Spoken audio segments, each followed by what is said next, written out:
O novo Corrente Contínua U é uma mistura estranha entre ser um soft reboot e um hard reboot do Corrente Contínua UE, enquanto também apresenta uma linha do tempo da Corrente Contínua bastante incomum, na qual meta-humanos e super-heróis existem há 300 anos, mas nunca houve um período em que eles não existissem. E o Super-Homem não é nem de longe o primeiro herói dos dias atuais. Entre referências ao posicionamento temporal dos projetos Loose Cannon, datas exibidas nas telas, passagem do tempo, letreiros, flashbacks e o mural do Salão da Justiça, podemos montar uma espécie de linha do tempo completa que inclui todos os projetos lançados e nos dá uma imagem bastante clara de como é a linha do tempo do DCU. Não se esqueça de deixar um like e se inscrever no canal. Torne-se um membro no nível nobre para ter acesso antecipado aos vídeos ou no nível rei para receber um agradecimento especial. Obrigado a esses membros pelo apoio extra. Na minha opinião, a base para essa linha do tempo é clara, é a Era dos Deuses e Monstros. Como aprendemos lá em 2023, quando foi anunciado, o capítulo 1 se chama Deuses e Monstros. Em Superman, mencionou-se que os meta-humanos passaram a ser conhecidos do público há 3 séculos, levando a humanidade à Era de Deuses e Monstros. Isso me prova, sem sombra de dúvida, que o título do capítulo é totalmente sobre essa era. Projetos como Paraíso Perdido e Cara de Barro podem se passar no passado. As cenas de personagens como Vandal, Savage e Gavião Negro que se passam há milênios. Mas quando se trata da colocação principal dos projetos na linha do tempo, tudo precisa estar dentro da era de deuses e monstros dos últimos 300 anos. Você olha para o mural do Salão da Justiça. Existe controvérsia sobre o significado disso para a linha do tempo, pois embora pense que voltaria só 3 séculos, os 2 primeiros heróis da lenda arturiana são do século 6. Nos quadrinhos, o próximo herói vem por volta do século 10, e então os 2 seguintes vêm dos séculos 15 e 16 respectivamente, todos antes dos anos 1700 ou do século 18. Isso não se encaixa necessariamente nas colocações de linha do tempo deles nos quadrinhos, mas por enquanto pra mim parece bem claro que a Era de Deuses e Monstros supera isso. Obviamente, os metas já existiam há um tempo antes dessa era, mas fica claro que a humanidade tomou conhecimento deles nos anos 1700. Isso significa que eles só começaram a registrar metas e super-heróis a partir dos anos 1700. Esse mural, essencialmente, é um registro dos metas do passado. Na verdade, sabemos de um personagem avançado na linha do tempo, pois vemos Bess Lynn, que vem de cerca de 1776, seguida pelo Super-Chefe, dos quadrinhos do século XV. Esse mural será usado como base para o passado do DCU. A maioria das posições dos personagens na linha do tempo está clara, algumas não 100%, mas para todos eles podemos supor onde estão. Mas é claro, isso é o passado. A parte da linha do tempo, com mais acontecimentos, será o presente, iniciado com a estreia do Superman, que segundo o filme ocorreu há 3 anos. Nos 3 projetos no presente, recebemos datas, flashbacks com diferenças de tempo e outras dicas que criam uma linha do tempo coesa. Com isso esclarecido e entendendo a base da linha do tempo do DCU, vamos revisar em ordem cronológica toda a linha do tempo de Deuses e Monstros até a 2ª temporada de Pacificador, sem incluir projetos futuros, pois ainda não estão definidos. Não espere detalhes sobre Lanterna, Supergirl ou Cara de Barro até talvez daqui a um ano, quando eu atualizar este vídeo. Começamos nos anos 1700, nos é dito que foi há 3 séculos em Superman, que se passa em 2025. Se for exatamente 3 séculos, isso significa que começamos no ano de 1725, mas eu acho que quando você começa a analisar a forma como os séculos são mencionados, as coisas ficam menos exatas. Não sabemos exatamente qual ano dos anos 1700, mas podemos supor que seja no início dos anos 1700. No início dos anos 1700, a humanidade conheceu os meta-humanos pela primeira vez, provavelmente pelo surgimento dos primeiros heróis. Admito que esses heróis confundem um pouco as coisas. Madame Xanadu, ou Irmã Simetria, Cavaleiro Silencioso e Exoristas nos quadrinhos têm relação com a era medieval e a lenda arturiana. Camelot no universo Corrente Contínua existia no século VI. Madame Xanadu e Cavaleiro Silencioso estavam nessas histórias. Exoristos, por sua vez, aparentemente foi exilada de Themyscira 4 séculos após a queda de Camelot, então por volta dos séculos 10 ou 11. Tudo isso ocorre bem antes de 1700 e da Era de Deuses e Monstros. O que fazemos? Eu sugeri que talvez o Cavaleiro Silencioso pudesse ser incluído aqui, já que não é um meta. Mas Madame Xanadu, você pode até argumentar que ela tem magia e não é uma meta, mas eu não sei, cara. O DCU usa uma definição muito vaga de meta. Alienígenas e pessoas mágicas parecem estar incluídos. É um pouco confuso, mas até o DCU expandir isso, vou seguir a linha do tempo dos 3 séculos e desvincular esses personagens do mito arturiano. No início do século XVII, vimos a estreia de Namawe-Enwudu como Irmã Simetria, levando a magia aos olhos do público. Brian Kent, reencarnação não desperta do príncipe Khufu, torna-se o Cavaleiro Silencioso, inspirado nos Cavaleiros do século VI. Brian se destaca, atuando como o primeiro herói sem poderes. Mais ou menos na mesma época e talvez na mesma história geral, Exoristos é exilada de Temícera. Vou fazer uma previsão ousada. Isso será uma grande trama, com a história principal fora da Ilha Paraíso, em Paraíso Perdido. Isso indica que Paraíso Perdido ocorre no início ou meados de 1700, sendo o projeto mais antigo na cronologia de Deuses e Monstros, e que Diana será mais jovem no DCU do que no DCL. Nessa época, o mito de Temícera se torna conhecido pela humanidade e só é confirmado séculos depois. Em meados de 1700, John Valor se tornou o Pirata Negro. Em 1776, durante a Guerra Revolucionária Americana, Bess Lynn começou a usar as cores da bandeira americana como Senhorita Liberdade. Se for o mesmo ano do lançamento do livro, em 1818, Victor Frankenstein cria vida artificial. Sua criação, Eric Frankenstein, é um psicopata que anseia por amor. Anos depois, em 1831, Victor finalmente dá a Eric o que ele tanto desejava e cria a noiva. Não sabemos exatamente por quanto tempo a história se desenrolou. A única coisa que sabemos é que a noiva nasceu e depois foi basicamente criada desde a infância. Na morte de Victor, ela já tinha se desenvolvido mentalmente apenas ao nível de uma criança. Portanto, algo ocorreu antes disso. Assumindo que está alinhado com sua origem nos quadrinhos, em 1838 Max Crandall se torna Chicote Furacão. No final da década de 1830, ou talvez nos anos 1840, vamos dizer de 1839 a 1840, Victor Frankenstein basicamente alicia e dorme com a noiva. Eric vê isso e mata Victor em retaliação. A noiva ataca Eric e o deixa pra morrer e depois vai embora. Eric é achado por Bogdana, uma mulher cega, que cuida dele até ele se recuperar. Ele mora com ela por um tempo, mas depois a mata e também vai embora. Esse é o início da perseguição da noiva que dura séculos, para a qual recebemos muitos anos exatos. Por exemplo, em 1852, Eric e a noiva se enfrentaram em Paris. Em algum momento no final do século XIX, a Pedra Monotuse cai na Terra e é encontrada por Cervo Voador. Com a pedra, Cervo Voador ganha habilidades sobre-humanas e se torna Saganoena, ou super-chefe para proteger seu povo. Em 1880, Eric e a noiva se enfrentaram no Velho Oeste. No final do século XIX, Lazarus Lane vira hospedeiro do espírito da vingança após ser atingido por um raio. Como El Diablo, com seu cavalo Lúcifer, torna-se vigilante. Em 1895, Eric e a noiva se enfrentaram no Egito. Em 1912, Eric e a noiva se enfrentaram debaixo d'água. No mural, aparece um avião da Primeira Guerra Mundial entre Hugo Danner e o Fantasma de Flandres, sugerindo que ambos participaram desse conflito. Em 1914 começou a Primeira Guerra Mundial. Entre 1914 e 1918, Hugo Danner virou o Gladiador e lutou na Primeira Guerra Mundial. Rip Graves foi soldado na Primeira Guerra, participando da Segunda Batalha de Ypres e da Segunda Batalha do Marne. Durante uma batalha, ele foi dado como morto, mas se recuperou e passou a agir secretamente como lutador mascarado contra os alemães, especialmente no campo de Papoulas Vermelhas de Flandres. Um soldado dado como morto volta a lutar no campo de Flandres, originando o nome Fantasma de Flandres. Em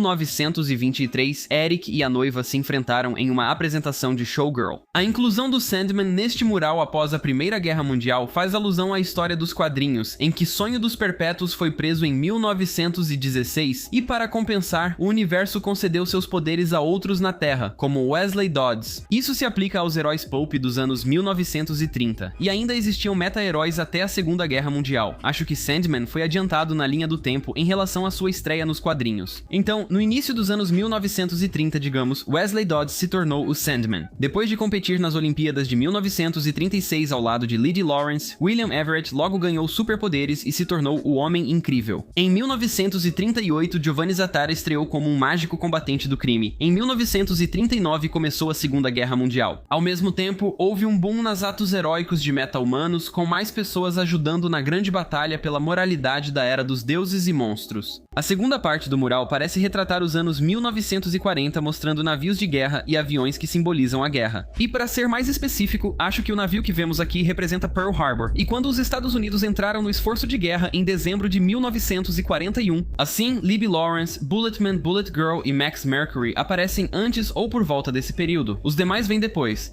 Nos quadrinhos, Libby virou Liberty Bell em 1941, então vamos manter isso. Em 1941, Libby Lawrence, descendente da Senhorita Liberdade, adquire super força do Sino da Liberdade e se torna Liberty Bell. Nesse ano, Jim Barr não consegue seguir os passos do pai assassinado, pois não é aceito na polícia. Ele cria uma droga que lhe dá força e um capacete antigravidade para voar como uma bala. Eric e a noiva se enfrentam na zona de guerra. Depois de desaparecer na força de aceleração no século XIX, Max Crandall finalmente se liberta em 1941. Ele também pode ter se libertado no final dos anos 1800. Adaptando-se aos tempos, Max assume um novo traje de super-herói e uma nova identidade, Max Mercury. Ele pode ter desaparecido na força de aceleração novamente. Em 7 de dezembro de 1941, o Japão ataca Pearl Harbor, levando os Estados Unidos e seus meta-humanos à Segunda Guerra Mundial. Ainda em dezembro de 1941, Jim Barr dá à sua esposa, Susan Kent, o mesmo soro e capacete, transformando-a na Garota Bala. Em 1942, o professor Thomas N. Thomas e o aluno Daniel Dunbar sofrem um acidente de química que lhes concede habilidades sobre-humanas sempre que se tocam. Eles se tornam TNT e Dynamite. Dynamite é o primeiro ajudante mirim, algo que será comum futuramente, mas não neste vídeo, pois nenhum jovem titã foi citado até agora. Com a guerra em curso, o mural passa para uma fase avançada do conflito. Vamos para 1943, quando Sandra Knight, com seu raio de luz negra, vira a Dama Fantasma. Acredito que Daryl Dane também vire o Homem-Boneco na mesma época, pela ligação entre eles. É possível que tenham criado os Combatentes da Liberdade, mas isso não foi confirmado. Também em 1943, o G.I. Robot foi criado e enviado em uma missão com o Sargento Rock e a Companhia Easy. O filme do Sargento Rock pode se passar depois disso e incluir G.I. Robot, ou antes disso e não incluí-lo. Como ainda não sabemos, deixaremos fora da linha do tempo. Em 1944, especificamente em junho, o G.I. Robot mata 38 soldados nazistas. No dia 19 de setembro, ocorre a Batalha da Floresta Harrington e o G.I. Robot mata 92 soldados nazistas. No dia 11 de outubro, ocorre a Batalha de Aachen e o G.I. Robot mata 14 soldados nazistas. Com o mural, a devastação ao fundo e o traje antinuclear do Cavaleiro Atômico, acredito que Gardner Grail, o Cavaleiro Atômico, esteve em Hiroshima e Nagasaki logo após a Segunda Guerra Mundial, em 1945. Após a Segunda Guerra Mundial, as ações de super-heróis caem, restando só 4 heróis nos 50 anos seguintes no mural. De acordo com uma fala do G.I. Robot em 1950, ele foi enviado em uma missão para caçar nazistas vivos. Não tenho muito como comprovar isso, fora o fato de isso ser óbvio nos dois últimos, mas acredito que os 4 heróis restantes representam cada década dos anos 60 aos 90. Todos eles parecem se encaixar por algum motivo. Em 1964, Eric e a noiva se enfrentam em um ônibus. Em 1965, o G.I. Robot é exibido em uma apresentação na qual Will Magnus está presente. Magnus leva o robô G.I., estuda-o e usa como base para os Metalmen. Depois disso, o G.I. Robot passou por vários laboratórios. Não deve demorar muito para Magnus completar os Metalmen, então vamos dizer que eles estrearam em 1966. Esse cara pode ser uma versão de Mike Maxwell com a etnia alterada, o Boana Beast, ou talvez o Freedom Beast. De todo modo, eu o colocaria nos anos 1960. Boana Beast estreou em 1967, então vamos dizer 1967. Ted Grant, também conhecido como Wildcat, combina com a febre do boxe dos anos 1970, então foi aí que ele estreou. Também nos anos 1970, Eric e a noiva se enfrentam na frente de um grupo de hippies. Nos anos 1980, Francisco Ramon, ou talvez o nome dele seja Paco Ramon, estreou como o super-herói Vibe, que dança break e solta ondas sônicas. No ano de 1990, já que é dito ser há 35 anos, Augie Smith leva seus 2 filhos para um acampamento onde eles caçam um alienígena e roubam sua tecnologia. A tecnologia acaba sendo a câmara de desdobramento quântico, uma dimensão de bolso capaz de acessar o multiverso. Em 1991, Eric e a noiva se enfrentaram em um show do Gogol Bordello. Com base em quando ele estreou nos quadrinhos, Andrew Van Horn se tornou o Gunfire em 1993 com a habilidade de transformar qualquer coisa que toca em uma arma. 3 décadas atrás, ou seja, em 1995, no que a Terra considerava ser 29 de fevereiro, Kal-El nasceu. Em seguida, Krypton explodiu e Kal-El foi enviado à Terra. Seus pais, Jor-El e Laura Lorvan, enviaram-no com uma mensagem para conquistar a Terra e espalhar sua semente kryptoniana. A mensagem está danificada e se corta quando Kal chega a Smalldale, Kansas, onde Jonathan e Martha Kent o acolhem e lhe dão o nome Clark. Em algum momento dos anos 1990, Chris Smith mata Keith Smith acidentalmente. No início dos anos 2000, o G.A. Robot foi abandonado pelo governo dos Estados Unidos e acabou com colecionadores. Digo isso porque no episódio do G.A. Robot, mencionam que ele passou de laboratório em laboratório nos anos 90 antes de ser abandonado pelo governo. Isso me sugere que, já que ele passou pelos anos 90, ele foi abandonado depois dos anos 90. Isso é importante porque o próximo evento acontece cerca de 10 anos depois. As primeiras partes da história de origem de Nina Mazursky, nascimento, a mãe indo embora, a transformação em uma verdadeira garota-peixe e a entrada na escola, acontecem ao longo dos anos 2000. Comando das Criaturas deu uma linha do tempo clara sobre Dr. Fósforo e Batman, já que Fósforo disse não ser tocado há 15 anos, porém essa linha do tempo sempre me incomodou, e Gunn ainda disse para não levá-la a sério. Teremos que excluir Batman e Dr. Fósforo da linha do tempo. Acho que saberemos mais em Cara de Barro. A década de 2010 não tem muitas datas exatas, mas muita coisa aconteceu durante esse período. Durante a década de 2010, os flashbacks do G.I. Robô mostram ele sendo acolhido por Sam Fitzgibbon, massacrando o grupo neonazista de Hub City, sendo preso, julgado e enviado à prisão. O mesmo se aplica aos flashbacks de Nina Mazursky, que sofre bullying, foge de casa, é encontrada e presa e perde o pai para a polícia, e aos do Doninha, que faz amizade com crianças, mas não consegue salvá-las de um incêndio enquanto é preso. Em 2014, Cersei recebe uma visão do futuro em que Themyscira é atingida por um tsunami. Ela os avisa, alguns ignoram seu aviso, e por isso, morrem. Parece que foi exatamente isso que a levou a pensar que deveria assumir o controle de Themyscira. Em algum momento durante a década de 2010, ela tenta exatamente isso, falha e é exilada de Themyscira. No mundo dos homens, ela vira supervilã, é presa em Metrópolis e depois foge. Nos anos 2010, Chris Smith surge como pacificador e vence o Homem-Pipa em sua missão inicial. Chris logo faz amizade e treina Igli, que sem que ele saiba é a Águia Suprema. Adrian Chase se torna o Vigilante e logo fica obcecado pelo Pacificador. O Pacificador se uniu ao Matter Eater Lad, que pode ter estreado antes ou ser um membro deslocado no tempo da Legião dos Super-Heróis. Considerando a referência ao Esquadrão Suicida e que eventos fora de controle ocorrem 2 anos depois no DCU, tudo que é cânone do Esquadrão Suicida é válido para 2018. Tudo o que sabemos é que Rick Flag Jr. conheceu e começou um relacionamento com June Moon, também conhecida como a Magia. Eu acrescentaria a isso e presumiria que isso envolveu a criação do Esquadrão Suicida. Ou seja, a Força Tarefa X foi criada por Amanda Waller em 2018. Na primeira temporada de Pacificador, Chris diz ter ficado 4 anos na prisão. Isso ainda é cânone, mas a temporada se passa 2 anos depois do DCL, em 2023, então Chris foi preso no ano de 2018 ou 2019. Isso nos leva a 2022, a era do Superman e aos dias atuais. Em 2022, Clark Kent, com 27 anos, se muda para Metrópolis, consegue um emprego no planeta diário e se revela ao mundo como Superman e como um alienígena. Gunn afirmou que Bloodsport atirar no Superman não é cânone, mas pode ser. Agora sabemos que Bloodsport surgiu antes do Esquadrão Suicida, e talvez a Kryptonita tenha virado um problema rapidamente. Disseram que ele perdeu sua primeira luta em Superman, mas ser baleado de longe realmente conta como uma luta? Eu não acho. Eu acho que o Bloodsport atirar no Superman deveria voltar a ser cânone. Logo depois disso, ele é preso e logo depois disso, o Esquadrão Suicida. Em 2022, Rick Flag Jr. e Amelia Harcourt dormem juntos na noite anterior à próxima missão dele. Em seguida, ocorre a versão do Esquadrão Suicida do DCU. Flag é enviado para Corto Maltese no projeto Estrela do Mar com Pacificador, Bloodsport, Caça-Ratos, Tubarão-Rei e outros. Isso faz Pacificador matar Flag, Bloodsport atirar em Pacificador, o Esquadrão Suicida eliminar Starro e usar informações contra Waller para garantir liberdade. A liberdade do Tubarão-Rei é breve. Poucos dias depois, ocorre o funeral de Rick Flag Jr., onde Flag Sr. conhece Amelia Harcourt.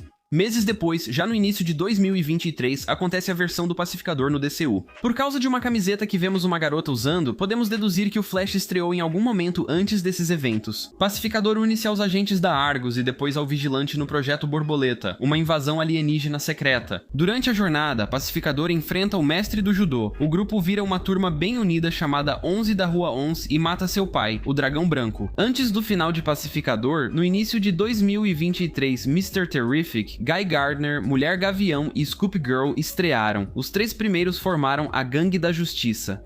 Não sabemos suas linhas do tempo além disso, mas considerando idades e origens nos quadrinhos, Guy estreou nos anos 2000, Mr. Terrific nos anos 2010, Mulher Gavião em 2022 e Supergirl em 2023, durante ou logo antes dos eventos desta temporada. Isso também significa que Krypto já estava por aí nessa época, já que ele veio com a Supergirl. Eles impedem a invasão alienígena antes da chegada de Superman, Supergirl e Gangue da Justiça, que chegam tarde demais. Leotá Debil expõe a Força-Tarefa X ao mundo, obrigando sua mãe, Amanda Waller, a mudar de estratégia.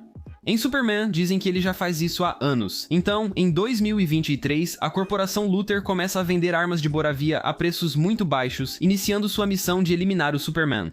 Cersei recebe uma visão da princesa pecolistanesa Ilana Rostovich dominando o mundo. Cersei assume o controle dos filhos de Temícera e parte para matar Ilana. Em 2024, Pecolistan e os Estados Unidos fecham um acordo. Semanas depois, Cersei e os filhos começam a atacar Pecolistan.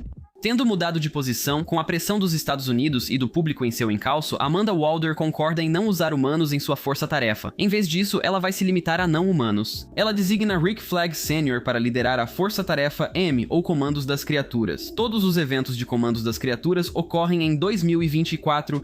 A presença do Cara de Barro indica que seu filme ocorre antes de Comandos das Criaturas, entre eles quando Rick Flag tem as costas quebradas. Alguns meses depois, em novembro de 2024, após Flag ter se recuperado e tingido o cabelo, ele substitui Waller como diretor da Argus, já que Waller é expulsa. Aqui ele descobre que o filho foi morto pelo pacificador amando da Waller. Sabemos que isso acontece em novembro porque é 8 meses antes do momento atual da segunda temporada de Pacificador. Sabemos qual é esse momento atual por causa do próximo evento, afirmado que acontece em janeiro, e sabemos que é 2025. O Pacificador encontra um portal para outro universo no QUC. Lá, ele encontra a versão de outro universo do pai dele antes de voltar. Em fevereiro de 2025, 3 meses antes de Superman, Clark e Lois Lane começam a namorar. Em abril, Superman põe fim à guerra entre Jarhanpur e Boravia, que começou por causa de Lex Luthor. Em maio, ocorreram os eventos de Superman, como sabemos pelo jornal em Superman. Na verdade, como o jornal final é de 24 de maio e o filme se passa ao longo de uma semana, todo o filme acontece de 18 a 24 de maio de 2025.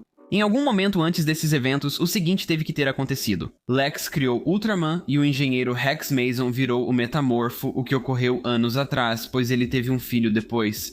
Flo Crawley se tornou diretora do FBI desde o Esquadrão Suicida. A Supergirl começou a sair do planeta para ir a planetas de Sol Vermelho para ficar bêbada. A Kryptonita foi praticamente eliminada do mundo. Superman ficou sabendo de um zoológico intergaláctico e o Superman lidou com duendes dimensionais.